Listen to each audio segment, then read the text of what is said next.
pagi Kak. Selamat pagi. Oke, terima kasih karena Kakak sudah mau datang kembali ke klinik gigi untuk ambil tensi bersama saya. Di sini eh, dari hasil data pemeriksaan kemarin, kesehatan giginya Kakak itu terlihat ada ini sisa akar di rahang atas dengan rahang bawah. Nah itu kita butuh rujukan ke rumah sakit atau ke dokter gigi untuk melakukan perawatan saluran akar. Nah di sini saya akan melakukan penyuluhan, membagi materi sedikit ke kakak. Nah di sini saya ada media leaflet. Nanti saya bagikan ke kakak, nanti saya jelaskan, nanti kakak lihat sini dia punya gambar serta penjelasannya dia. Ini saya langsung mulai kakak. Ini namanya media leaflet. Nah di sini saya menjelaskan. Oke, saya mulai menjelaskan sekarang. Oke, di situ ada pengertiannya dia. Nah, di situ ada pengertian dari cara pemeliharaan kebersihan gigi dan mulut pada pasien yang rawat inap. Nah, di situ adalah serangkaian tindakan perawatan dan kebersihan yang dilakukan untuk menjaga kebersihan, kesehatan serta fungsi gigi dan mulut pasien yang sedang rawat inap di rumah sakit. Nah, perawatan ini mencakup membersihkan gigi, gusi, lidah dan dalam rongga mulut secara rutin, baik dilakukan sendiri atau maupun pasien dengan bantuan perawat atau keluarga. Begitu, tergantung dengan kondisi pasien. Kalau kakak ada maksudnya kalau kakak masih bisa bangun untuk pergi ke kamar mandi untuk sikat gigi, lebih bagus kakak rajin kakak 2 kali sehari itu kakak pergi saja ke kamar mandi untuk menyikat gigi. Tapi kalau kakak sama sekali tidak bisa bangun, bisa minta tolong ke keluarga untuk pakai ember bekas begitu, baru ini kakak sikat gigi saja di di atas tempat tidur begitu. Terus di situ ada tujuannya dia. Nah, yang pertama itu mencegah infeksi mulut seperti sariawan.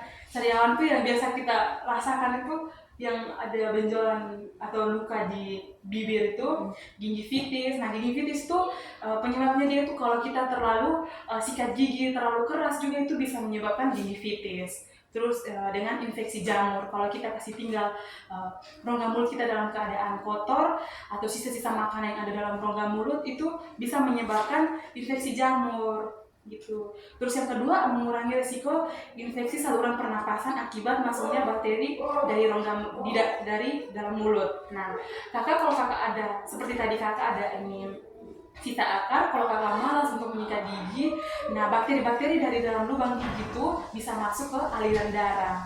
Nah itu nanti menyebabkan kakak punya kesehatan yang lain itu terganggu gitu. Terus yang ketiga, menjaga kenyamanan pasien seperti mencegah bau mulut atau mulut kering. Terus yang terakhir, mendukung proses penyembuhan secara umum dengan menjaga kesehatan gigi dan mulut. Terus di situ ada manfaatnya dia. Nah, manfaat itu yang pertama mencegah infeksi rongga mulut. Terus yang kedua mengurangi risiko infeksi saluran pernapasan. Yang ketiga mencegah bau mulut atau halitosis. Terus yang keempat menjaga kenyamanan dan kesejahteraan pasien. Terus yang kelima mendukung proses penyembuhan. Terus yang keenam meningkatkan nafsu makan. Terus yang ketujuh menghindari komplikasi yang lebih serius yang ada dalam rongga mulut. Di situ yang terakhir kakak balik ke belakang, ada cara pemeliharaan dari kesehatan gigi dan mulut pada pasien rawat inap. Nah di situ yang pertama, sikat gigi secara teratur 2 kali sehari. Nah kakak harus menyikat gigi 2 kali sehari, pagi sesudah sarapan dan malam sebelum tidur. Itu akan mencegah dari kesehatan gigi dan mulut yang buruk. Jadi kakak harus rajin untuk menyikat gigi. Terus yang kedua, membersihkan lidah. Nah sekarang kan sudah ada alat untuk membersihkan lidah, itu bisa kakak beli di apotik atau Alfamart, Indomaret atau toko-toko terdekat. Itu bisa kakak gunakan setelah kakak menyikat gigi. Bisa juga kita pakai sikat gigi, tapi lebih bagus juga kita harus pakai yang sikat lidahnya dia memang supaya kita punya lidah itu tidak putih-putih atau takutnya nanti ada jamur gitu. Kalau kita sikat gigi tapi lidahnya kita tidak sikat, sama saja bakteri berkembang biak di dalam lidah gitu. Terus yang ketiga menggunakan obat kumur.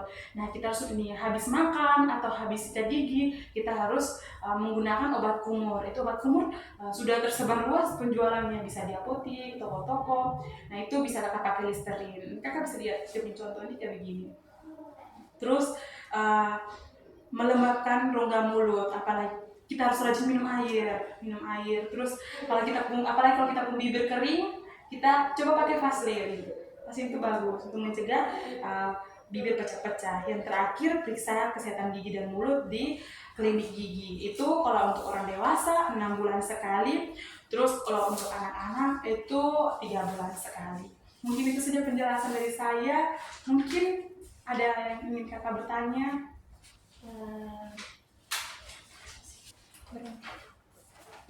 Tadi saya mau tanya apa? Jadi kakak dari penjelasan kakak tadi semua sudah masuk dalam pemahaman saya. Nah di sini yang saya masih bingung, kan tadi bilang rajin minum air. Nah minum air ini apakah setelah kita sikat gigi atau sebelum sikat gigi? Oke, kalau untuk soal minum air, habis sikat gigi atau baru bangun tidur itu kita wajib untuk pasti minum air supaya yang pertama itu terhindar dari dehidrasi. Terus kalau kita habis sikat gigi juga, habis kita berkumur, kita wajib juga harus minum air gitu. Terus ya minum air ya 8 liter ya satu hari gitu. Supaya menjaga supaya kita punya mulut juga tidak kering kalau kita rajin minum air gitu. Oke, mungkin sekian pertanyaan dari saya. Terima kasih. Terima kasih juga. Iya. Oke kakak. Mari ya. Oke baik kakak. Di sini saya ada namanya media pantong. Ini adalah gigi palsu. Di sini saya sikat gigi. Di sini saya mau mendemonstrasikan kepada kakak cara menyikat gigi yang baik dan benar. Ini saya akan mempraktekkan kepada kakak. Nanti kakak setelah saya praktek, sebagaimana saya harus kasih kakak sikat gigi dengan odol untuk kakak sikat gigi nanti di sebelah sana. Nanti saya lihat, oh ternyata kakak ini sudah paham dengan materi yang saya berikan. Saya kasih tunjuk cara menyikat gigi yang baik dan benar itu seperti apa. Nah pertama itu kita basahi dulu, kita taruh dulu odol gigi. Odol gigi juga harus yang berfluoride. Nah kita harus lihat kalau kita beli sikat gigi, odol gigi itu jangan yang sembarang. Kita perhatikan,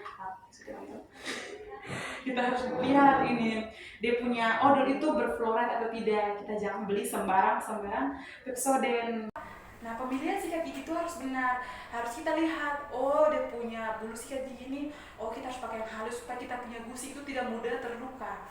Nah apalagi kalau kita ada sering menggunakan tusuk gigi yang lidi, pasti kalau kita sering tusuk kita punya gigi itu pasti mudah berdarah. Jadi kalau kita kena, soalnya gusi kita tuh sensitif, jadi kalau kena dengan bahan yang keras pasti kita punya gusi luka. Jadi pas kakak sikat gigi itu mungkin juga terlalu kuat dan pemilihan sikat gigi yang salah. Jadi kalau kakak tuh saya sarankan untuk ganti sikat gigi dan lihat dia punya bulu sikat itu halus, lembut, itu lebih bagus. Karena kalau bulunya halus juga bisa masuk ke sela-sela gigi, itu juga bakteri di dalam sela-sela gigi itu bisa terangkat juga. Jadi kakak ganti sikat gigi saja daripada kakak punya gusi itu berdarah terus, itu nanti menyebabkan penyakit dari gingivitis begitu. Oke, terima kasih Kak Ayu penjelasannya. Oke, kita langsung ke tempat sikat gigi ya. Kan kakak sudah lihat saya praktek, nanti saya lihat bagaimana kakak berpemahaman tentang materi yang saya berikan. Jadi kakak harus pasti bisa dong menyikat gigi.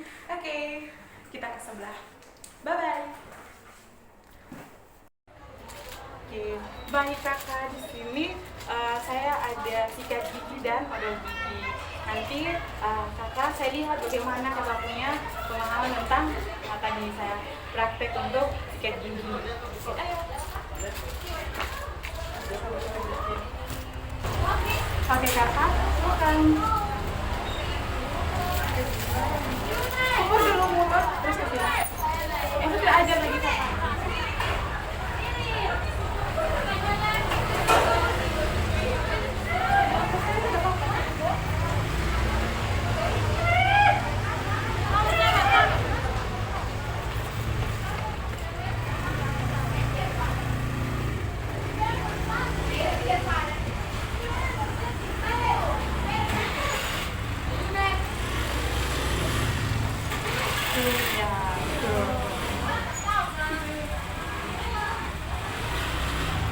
Gunanya cermin itu supaya kita lihat ada punya sela-sela gigi itu masih ada yang kotor, di bagian mana yang belum bersih.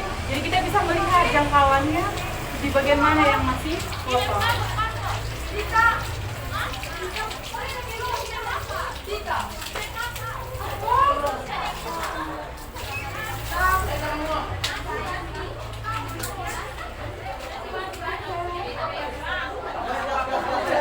Lidah jangan lupa.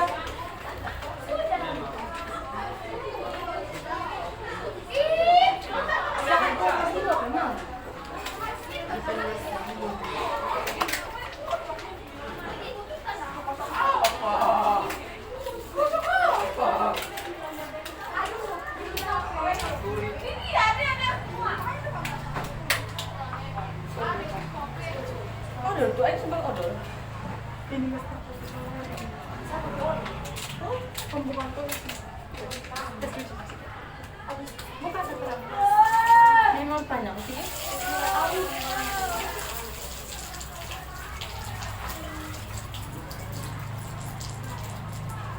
Oke kakak, semoga materi yang saya berikan bisa bermanfaat, terus bisa kakak terapkan di dalam kehidupan kakak sehari-hari, terus kakak bisa bisa mengetahui juga cara menjaga kesehatan gigi dan mulut. Sekian saja dari saya, terima kasih. Bye bye.